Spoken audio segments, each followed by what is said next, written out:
हे what's up guys it's your boy Anuj here and साथीहरू आजको भिडियोमा म तपाईँहरूले सिकाउने छु तपाईँहरूले चाहिँ आफ्नो युट्युबमा चाहिँ पिङ्क मोड कसरी इनेबल गर्न सक्नुहुन्छ भन्ने बारेमा।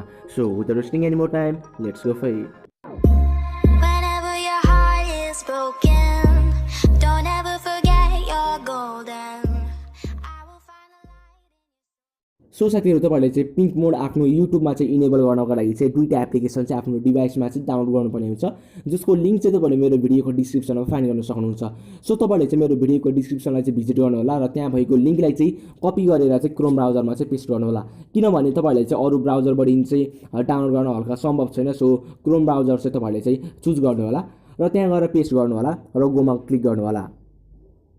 त्यसपछि साथीहरू तपाईँले यस्तो खालको इन्टरफेस फेस गर्न सक्नुहुन्छ। तलपट्टि स्क्रोल गर्नुहोस् र स्क्रोल गरेपछि तपाईँले चाहिँ यहाँ मुनिपट्टि एउटा क्याप्चा फाइन्ड गर्न सक्नुहुन्छ र तपाईँले हेर्न सक्नुहुन्छ एउटा क्याप्चा छ। तपाईँले चाहिँ यहाँ यो बक्समा चाहिँ यो चाहिँ फिल आउट गर्नुपर्ने हुन्छ, यहाँ चाहिँ टाइप गर्नुपर्ने हुन्छ, माथि जे छ त्यही। सो तपाईँहरूकोमा चाहिँ भिन्न भिन्न आउन सक्छ। सो मेरोमा चाहिँ डोमेस्टिक स्पिङ भन्ने आएको छ। सो म टाइप गर्दैछु साथीहरू, ध्यान दिएर गर्नु होला है, किनभने यो मिस्टेक भयो भने तपाईँहरूको डाउनलोडिङ प्रोसेसमा चाहिँ हल्का गाह्रो हुनसक्छ।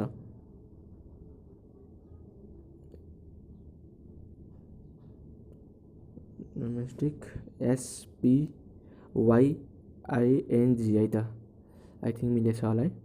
सो मैले चाहिँ अब तलपट्टि क्लिक हियर टु कन्टिन्यूमा क्लिक गरेँ, तपाईँहरू पनि क्लिक गर्नु होला आफ्नो यो फिल आउट गरिसकेपछि चाहिँ।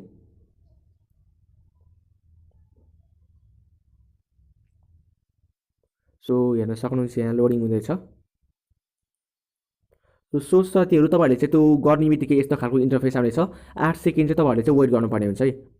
सो 8 सेकेन्ड चाहिँ वेट गर्नु होला। सो साथीहरू तपाईँले हेर्न सक्नुहुन्छ हाम्रो यहाँ टाइम सकिसकेको छ, 8 सेकेन्डको जुन चाहिँ टाइम थियो। सो हामी चाहिँ अब तलपट्टि स्क्रोल गर्छौँ है, तपाईँ पनि स्क्रोल गर्नुहोस् र स्क्रोल गरेपछि तपाईँले चाहिँ हेर्न सक्नुहुन्छ यहाँ गेट लिङ्कको एउटा अप्सन छ। तपाईँहरूले चाहिँ गेट लिङ्कको अप्सनमा चाहिँ क्लिक गर्नु होला। सो लोडिङ हुँदैछ र तपाईँले हेर्न सक्नुहुन्छ एउटा खालको अप्सन आउनेछ, पेज आउनेछ। तपाईँले चाहिँ यहाँ चाहिँ एउटा डाउनलोडको अप्सन चाहिँ फाइन्ड गर्न सक्नुहुन्न। सो डाउनलोडको अप्सन फाइन्ड गर्नको लागि चाहिँ तपाईँले चाहिँ माथिपट्टि ट्याबमा चाहिँ क्लिक गर्नु होला। हेर्न सक्नुहुन्छ ट्याब भनेको तपाईँलाई थाहा छ होला, माथि 3 लेखेको छ। सो त्यहाँ क्लिक गर्नु होला ट्याबमा र पहिलोचोटिको यो फर्स्ट रिसेन्टली युज गरेको ट्याबमा चाहिँ क्लिक गर्नु होला, फर्स्ट ट्याबमा चाहिँ। र क्लिक गरिसकेपछि तपाईँहरूले चाहिँ यहाँ हेर्न सक्नुहुन्छ डाउनलोडको अप्सन यहाँ आएको छ। सो तपाईँहरूले चाहिँ यहाँबाट क्लिक गरेर चाहिँ डाउनलोड गर्नु होला। सो मैले अलरेडी डाउनलोड गरिसकेको छु। डाउनलोड गरिसकेपछि तपाईँहरूले चाहिँ एक्सट्र्याक्ट गर्नुहुन्छ, एउटा फाइलमा चाहिँ एक्सट्र्याक्ट गर्नुपर्ने हुन्छ। सो एक्सट्र्याक्ट गर्नु अनि इन्स्टल गर्नुहोस् र इन्स्टल गरिसकेपछि चाहिँ तपाईँहरूले चाहिँ यहाँ हेर्न सक्नुहुन्छ यहाँ युट्युबको अप्सन आइसकेको छ। सो मैले अलरेडी गरिसकेको छु। सो युट्युबमा क्लिक गर्नुहोस् र हेर्न सक्नुहुन्छ पिङ्क मोड आएको छ र तपाईँले चाहिँ यहाँ फुल्ली पिङ्क मोड चाहिँ पाउन सक्नुहुन्न। तपाईँहरूले चाहिँ पिङ्क मोड पाउनको लागि चाहिँ के गर्नुपर्छ म तपाईँहरूले सिकाउँछु। हेर्न सक्नुहुन्छ यहाँ तपाईँहरूको टेक्स्ट मात्र पिङ्क कलरमा आएको छ। सो तपाईँहरूले चाहिँ पिङ्क मोड इनेबल गर्नको लागि चाहिँ फुल्ली आफ्नो डिस्प्लेलाई चाहिँ पिङ्कमा ल्याउनको लागि चाहिँ माथि आफ्नो प्रोफाइलमा क्लिक गर्नु होला र सेटिङमा क्लिक गर्नु होला र सेटिङमा क्लिक गरिसकेपछि तपाईँहरूले चाहिँ माथिपट्टि फर्स्ट अप्सन जेनरलमा क्लिक गर्नु होला र तपाईँहरूले चाहिँ यहाँ हेर्न सक्नुहुन्छ डार्क थिम भन्ने आएको छ। तपाईँहरूले त्यसलाई इनेबल गर्नु होला। सो इनेबल गर्ने बित्तिकै हेर्न सक्नुहुन्छ हाम्रो चाहिँ अलरेडी पिङ्क मोड आइसकेको छ, निकै अट्र्याक्टिभ लुक दिएको छ। र तपाईँहरूले चाहिँ अरू अप्सन पनि म तपाईँहरूले सिकाउने छु। तपाईँले चाहिँ यहाँ सेकेन्ड थर्डमा चाहिँ तपाईँहरूले चाहिँ हेर्न सक्नुहुन्छ, थर्ड लास्टमा चाहिँ तपाईँहरूले एउटा अप्सन आएको छ भ्यान्स सेटिङ भन्ने। सेटिङमा चाहिँ तपाईँहरूले क्लिक गर्नु होला। भ्यान्स सेटिङमा चाहिँ क्लिक गरेर चाहिँ तपाईँहरूले चाहिँ यहाँ एउटा स्वाइप कन्ट्रोल भन्ने अप्सन छ, यसलाई चाहिँ इनेबल गर्नु होला। यसलाई इनेबल गरेर चाहिँ के हुन्छ भन्दाखेरि तपाईँहरूले चाहिँ सेम एमएक्स प्लेयरको जस्तो फिचरहरू चाहिँ तपाईँहरूले चाहिँ यो युट्युबमा चाहिँ फाइन्ड गर्न सक्नुहुन्छ। फर इक्जाम्पल म तपाईँहरूले चाहिँ स्क्रिनलाई स्वाइप गरेर चाहिँ भोल्युमहरू ब्राइटनेसहरू चाहिँ कन्ट्रोल गर्न सक्नुहुन्छ। फर इक्जाम्पल म तपाईँहरूले देखाइदिनेछु।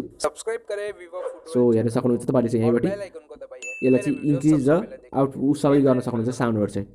सो म तपाईँहरूले देखाइदिनेछु, हेर्न सक्नुहुन्छ, हेर्न सक्नुहुन्छ। सो मेरो यहीँ स्क्रिनबाट चाहिँ गर्न सकेको छु मैले।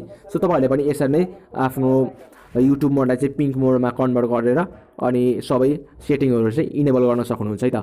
र साथीहरू तपाईँले यस्तो गर्नुभयो भने तपाईँले आफ्नो युट्युबको लुकलाई चाहिँ इन्क्रिज गर्न सक्नुहुन्छ। तपाईँहरूले चाहिँ साथीको अगाडि चाहिँ स्मार्ट बनाउन सक्नुहुन्छ, साथीहरूलाई देखाउन सक्नुहुन्छ र तपाईँहरूले चाहिँ यो फिचर चाहिँ आफ्नो फ्यामिलीमा आफ्नो साथीहरूलाई चाहिँ सेयर गर्नु होला ताकि उनीहरूलाई पनि थाहा होस् यो पिङ्क मोडको बारेमा। सो साथीहरू आजको लागि यति नै। होप तपाईँहरूलाई मन पऱ्यो होला है। यति मन पऱ्यो भने लाइक गर्नुहोस्, कमेन्ट गर्नुहोस्, सेयर गर्नुहोस् र तपाईँहरू चाहिँ मेरो च्यानल टेक्निकल जिसीमा नयाँ हुनुहुन्छ भने सब्सक्राइब गर्न चाहिँ नभुल्नु होला र सँगै आएको नोटिफिकेसन बेललाई पनि क्लिक गर्नु होला अझ इन्ट्रेस्टिङ भिडियोको लागि। सो यति भन्दा यो भिडियोहरू बिताउन चाहन्छु। हस्त, जय नेपाल, जय टेक।